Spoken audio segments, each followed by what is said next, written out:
మా నేను ఇందాక ఒక వైరల్ వీడియో చూశాను దాంట్లో ఎలిఫెంట్ చాలా క్యూట్గా ఉంది. So I decided to buy elephant. Zoo park లో తెచ్చుకో. జూ పార్క్ కాదు, మనం ఒక చిన్న బుజ్జి ఎలిఫెంట్ కొనుక్కుందాం. నువ్వే పోవాలి కదా. లేదు, ఇంటికి తెచ్చుకుందాం, అలాగా చూసుకుందాం. రోజు నేను వాకింగ్ తీసుకెళ్తా దాన్ని. తెచ్చుకో. అది ఎంత క్యూట్గా తొండంతో ఆడుకుంటాము. పాము కూడా క్యూట్ గా ఉంటుంది, తెచ్చి మెడలో వేసుకుంటుంది. బాగుంటుంది.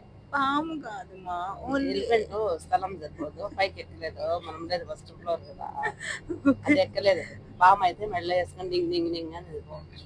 పామ ఏం పాము కొనుక్కుందాం? ఏదైనా. నాగు పామా, ఇదేంది అనకుండా ఫ్రెండ్లీగా ఉంటే అది తెచ్చేసి.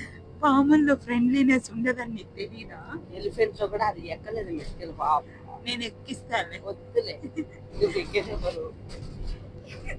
అయితే ఎలిఫెంట్ క్యాన్సిలా? ఏం పాము కొనుక్కుందాం? అదే ఇష్టం. మనకు మంచి వ్యూస్ వస్తున్నాయి, ఏం చెప్పాలి ఇప్పుడు? Thank you so much friends.